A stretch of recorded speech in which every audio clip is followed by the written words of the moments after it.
राधे राधे। आज मैं अत्यंत संक्षेप में आप लोगों को बताऊंगी कि श्रीमद् भागवत महापुराण का प्राकट्य किस प्रकार हुआ। भागवत पुराण 18 पुराणों में सर्वश्रेष्ठ है। इसकी रचना किस प्रकार हुई? वेदव्यास जी का नाम आप सभी ने सुना होगा। ये भगवान के अवतार हैं। केशवम बादरायणम। भगवान के जितने अवतार गिनाए गए हैं, कई पुराणों में, भागवत में भी, उनमें एक नाम वेदव्यास जी का भी है। इन्हीं वेदव्यास जी ने हिंदू धर्म के सबसे अधिक ग्रंथों की रचना की। सबसे अधिक लेखन कार्य वेदव्यास जी ने ही किया। इन्होंने ही वेदों का विभाजन किया, 17 पुराण बनाए, 1,00,000 श्लोकों वाले महाभारत की रचना की। वेदांत के भी रचयिता वेदव्यास, गीता के भी रचयिता वेदव्यास। लेकिन इतने ग्रंथों की रचना करने के बाद भी इनका मन अशांत रहा, टेंशन में थे। परितापवती व्यासे मुह्यत्यज्ञान सागरे, भागवत महात्म्य। खिन्न होकर के अज्ञान सिंधु में गोते लगा रहे थे, परेशान थे।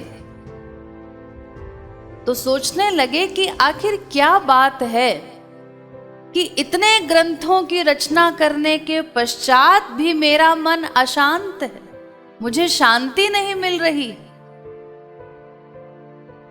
क्या कारण है?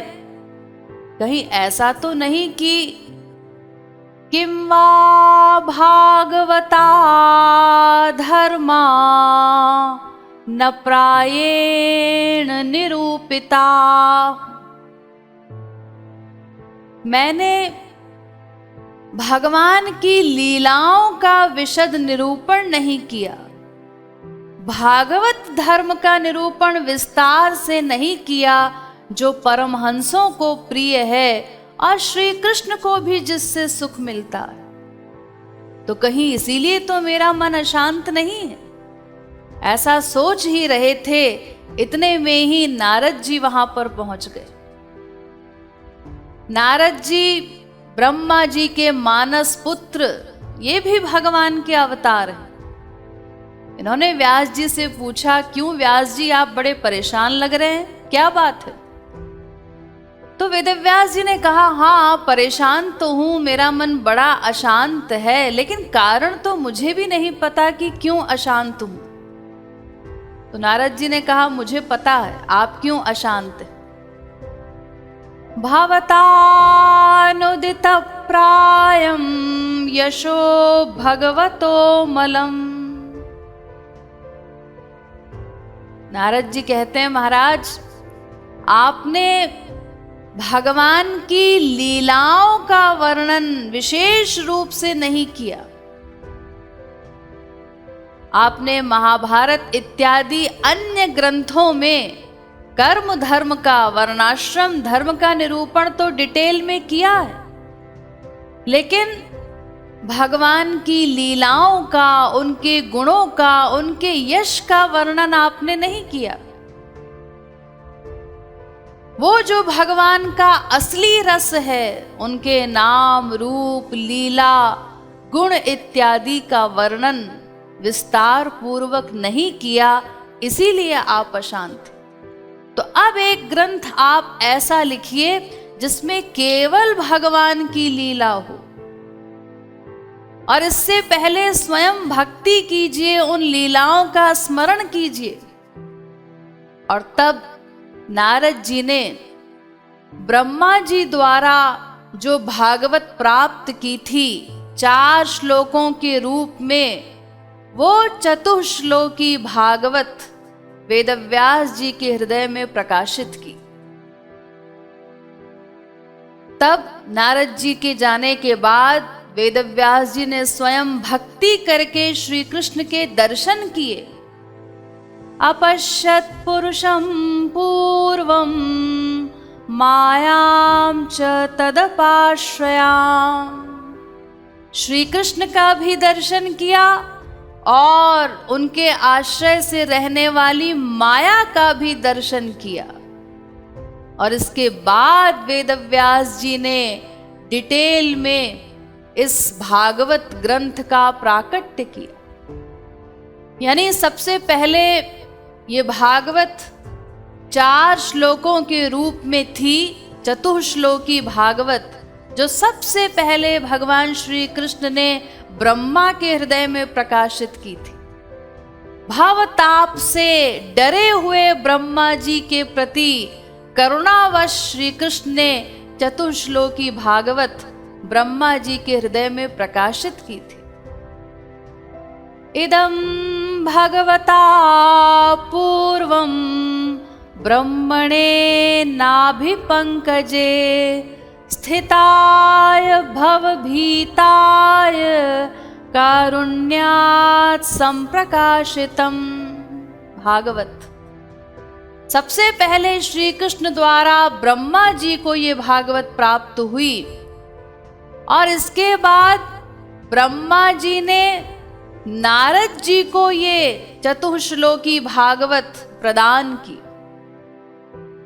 कस्मै येन विभासितोऽयमतुलो ज्ञानप्रदीपः पुरा तद्रूपेण च नारदाय मुनये कृष्णाय तद्रूपेण। कस्मै यानी ब्रह्मा को, क मतलब ब्रह्मा। पहले ब्रह्मा जी को भगवान ने ये भागवत प्रदान की, श्री कृष्ण ने उनके हृदय में प्रकाशित की और उसी रूप में वही भागवत भगवान ने ब्रह्मा जी के द्वारा नारद जी के हृदय में प्रकाशित की। तद्रूपेण च नारदाय मुनये। और इसके बाद नारद जी के द्वारा उसी रूप में उस भागवत को वेदव्यास जी के हृदय में प्रकाशित किया। तदा त्वया पुरा प्रोक्तम चतुश्लोक समन्वितम। वही 4 श्लोक की भागवत जिसको नारद जी के मुख से सुन करके वेदव्यास जी शांत हो गए, उनकी सारी चिंता दूर हो गई। तदीय श्रवणात् सद्यो निर्बाधो बादरायण। और तब फिर विस्तार पूर्वक वेदव्यास जी ने भागवत महापुराण की रचना की, उसे फिर शुकदेव परमहंस को सुनाया और शुकदेव जी ने परीक्षित को सुनाया। तो देखिए, भगवान के अवतार वेदव्यास जिन्होंने इतने ग्रंथों की रचना की, उसके बाद भी उनको श्री कृष्ण गुणानुवाद के बिना शांति प्राप्त नहीं हुई। इसीलिए उन्होंने भागवत की रचना की। और हम लोग सोचते हैं कि किसी और प्रकार से शांति प्राप्त हो जाएगी। नहीं, असंभव। अन्य किसी भी उपाय से शांति, आनंद इत्यादि जो जीव का लक्ष्य है वो प्राप्त नहीं हो सकता। उसे प्राप्त करने का तो एक ही उपाय है, श्री कृष्ण भक्ति ते गोविंद राधे जीव का लक्ष्य पूर्ण होगा बता दे। राधा गोविंद गीत।